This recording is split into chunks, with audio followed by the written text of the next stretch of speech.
All right, guys. So here comes chapter 5 of Scumble.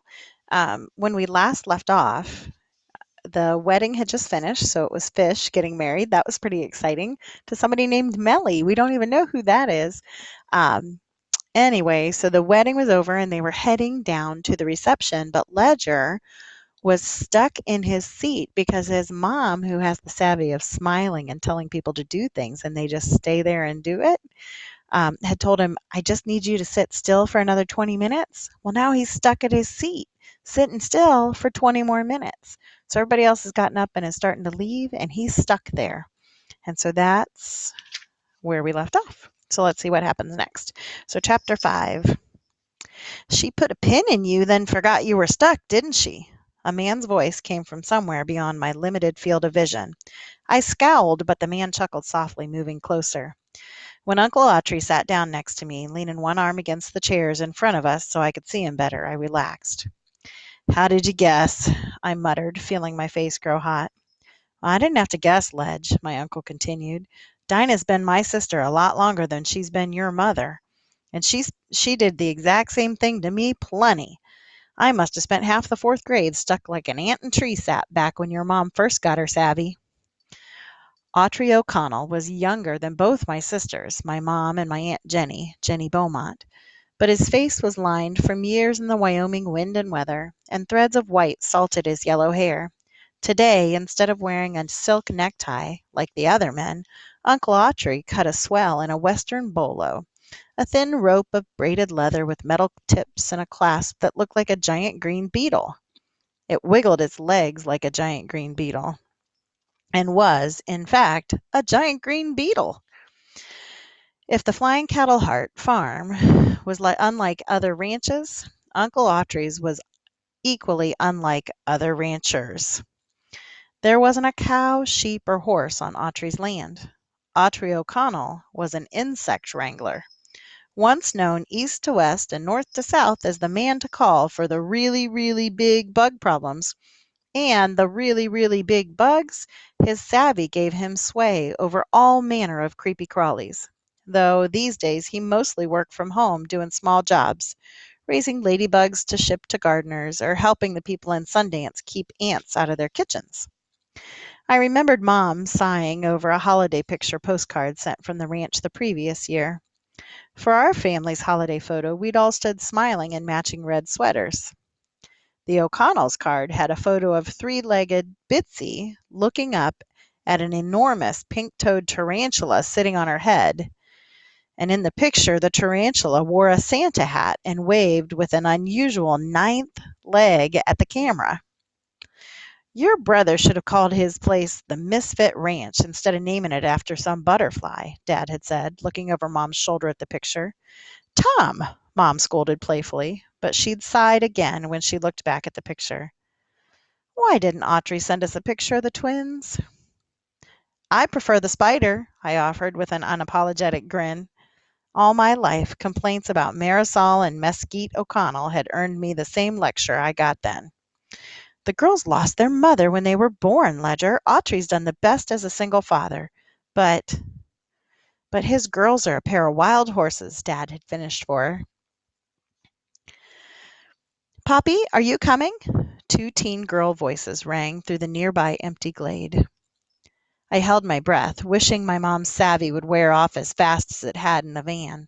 The twins were the last people I wanted witnessing my predicament. Mesquite and Marisol were like two knobs of an Etch-a-Sketch. Marisol in charge of up and down, Mesquite side to side. Working together, they could lift and move objects without having to lift a finger. And, for some reason, maybe because they were twins, they'd been doing it ever since they were 5. Now, at 14, they'd had a lot of practice, and whenever we met, they'd practice even more, sticking a spoke in my wheels any chance they got, finding gut-busting delight in humiliating me. I was glad the two girls were vegetarians, or they might have eaten me alive a long time ago. But if Marisol and Mesquite realized that I was a sitting soybean right now, I'd probably be upside down or in a tree in 3 seconds flat. Lucky if they didn't pinch my shoes, or pants me in the process. Poppy, let's go join the party.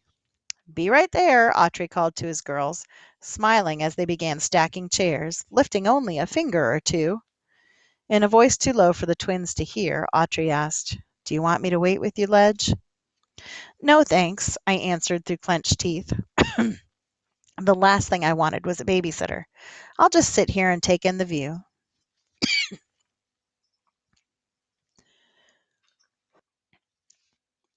Autry winked and then looked out across the ranch, his eyes lit with quiet pride. It's pretty spectacular, isn't it? The land's been in the family for generations. Your mom and I used to come here when we were kids, long before the deed was passed to me." A sudden frown altered his features, and he murmured, "I never thought I'd be the one to sink it." Autry held the top of the seat in front of him with a white-knuckled grip. Above us, a cloud of gnats hovered like one of Fish's storm clouds, as if unhappy Uncle Autry thoughts had summoned the dark swarm. I was about to ask him what he meant, but the twins were growing bored of stacking the chairs. "Poppy!" they groaned together. Autry shook himself, looking up at the cloud of gnats as if he were surprised to see them there. He sent the bugs packing with a quick wave, and then stood, moving to join his daughters. Hey guys, I'm going to step out of the story a sec. Did you see what just happened there? So Uncle Autry, is obviously his savvy is to be in charge of bugs. And so there was a whole swarm of gnats that came over top of him, and he just went whew with his hand, and he sent them all away. All right. "Enjoy the view, Ledge," he called back. "Join us in the barn whenever you're ready." I'm ready now, I thought, staring ahead of me at the peeling bark of the birch trees and the slowly wilting flowers, noticing Grandma Dollop's peanut butter jar on one of the twisted juniper stumps. The jar had been left behind by everyone, just like me. Talking with Uncle Autry, I'd briefly forgotten my fear of nosy Sarah Jane and my worry that she might be hiding someplace, writing down everything. But when a twig cracked behind me, my worries returned. "Who's there?" I called. I held my breath and listened. Unable to look at anything but the juniper stumps, the birch trees, and Grandma Dollop's jar, I imagined a horror movie spider the size of a Volkswagen climbing over the chairs behind me. Or worse, the twins coming back to the glade to torment me. "That was a pretty weird wedding." Sarah Jane's voice was loud in my ear. If I could have jumped, I would have. "I knew it! I knew you wouldn't leave," I bellowed. "I thought we had a deal. You promised." "I changed my mind," she shrugged, moving into my line of sight. "The candy bars you gave me were all melty." She clucked her tongue. "So I decided I'd come back for something more." I watched as Sarah Jane dropped her backpack, my backpack, and wandered to the front of the clearing. "So, do you come from a family of circus performers or something?" Sarah Jane looked up, down, and all around, as if searching for the lift or the wires that had held Melly off the ground. "This could be front page stuff. Front page," she murmured, pulling out her battered notebook. I snorted. From what I'd seen of Sarah Jane's rinky-dink paper, it only had one page. Everything she wrote was front page stuff. "I said it before, and I'll say it again," the girl went on. "Weddings sell papers, cowboy. A wedding with super-duper special effects and crazy flying stunts will sell even more. Oh, and the butterflies were a nice touch, too. I suppose Mr. O'Connell had something to do with those?" "What do you know about my uncle?" "I know he's good with bugs. People around here ask for his help all the time. He even took a wasp nest down from outside my bedroom window a few years ago. He didn't spray the nest or anything. He just climbed a ladder like a knight scaling a tower, stood there for a few minutes like he was having a conversation with the wasps, and then pulled the nest down with his bare hands. His bare hands," she repeated, jabbing the air with her pencil for emphasis. "He didn't get stung, not even once. He just put the nest on the seat inside his truck." "Inside the truck," Sarah Jane whistled. "You come from an interesting family, cowboy. What other peculiar things will I find if I poke around?" I didn't answer. I didn't have a chance. With a sudden, spasmodic lurch, movement returned in a rush to all my limbs as Mom's savvy hold dissolved. I shot out of my chair faster than I had on the last day of school, knocking over the seats in front of me as I bumbled back into wind-up action. I shook out both my legs and cracked my neck with a pop, and suddenly aware of the noise rising from the basin of the ranch. There was a wedding reception in full swing. As the sun began its descent over the west ridge, light spilled from the barn's open doors. The dance was hopping, beams and rafters shaking.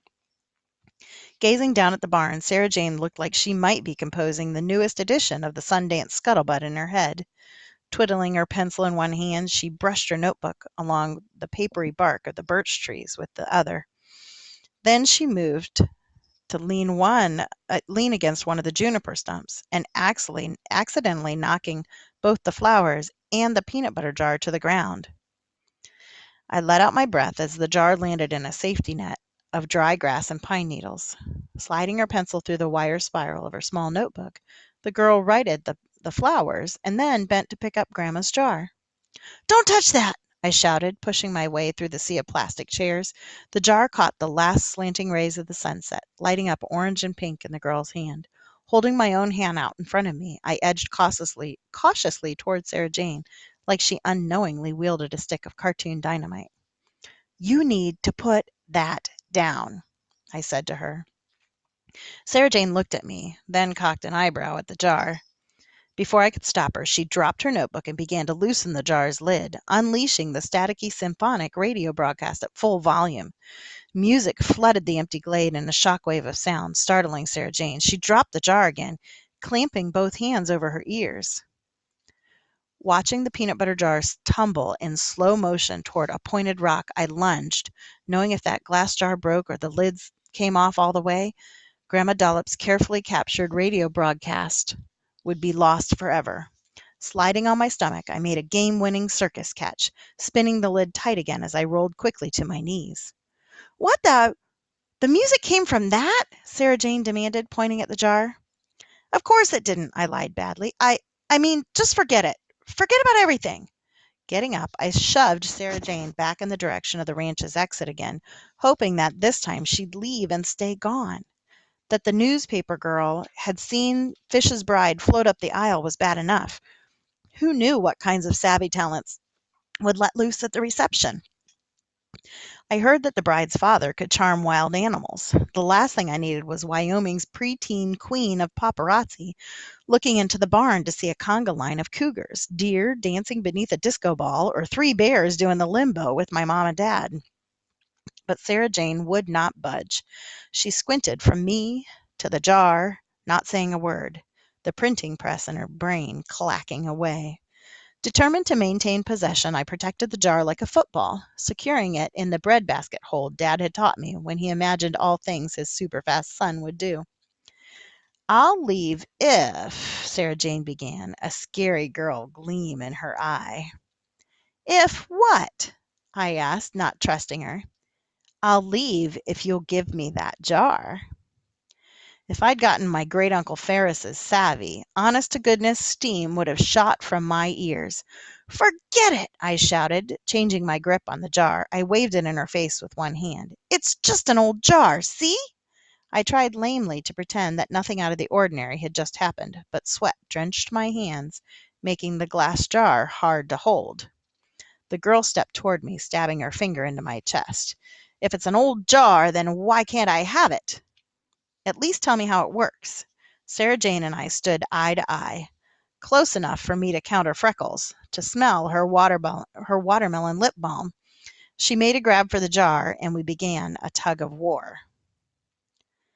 But when a stream of blue sparks shot like Old Faithful through an opening in the barn's roof below us, I let go. Rocket had started his fingertip fireworks show early. As Sarah Jane turned toward the crackling stream of electricity, I grabbed her shoulders, turning her 180 degrees to face the other way. A second stream of sparks issued from the barn's open doors, and Sarah Jane tried again to turn. Not knowing what else to do or how else to distract her, I held my breath, scrunched up my face, and planted my lips on hers, the same way I'd seen people do in the movies. I had never kissed a girl before and didn't have the Josh ladies' man to offer me pointers. But Josh had never said anything about Misty Archuleta slugging him in the ribs, which is what Sarah Jane did to me without a moment's hesitation. "Gah! Yuck!" Sarah Jane stuck out her tongue, spitting as she propelled away from me. "What do you think you're doing, cowboy?" But my diversionary tactic had worked, distracting her from the sparks in the barn, making her stomp away after giving me another solid punch, her fist connecting with the point of my chin, knocking me head over heels. Sitting hand to jaw on the ground, punch drunk and fuddled, I watched the girl march away until she disappeared into the fading light.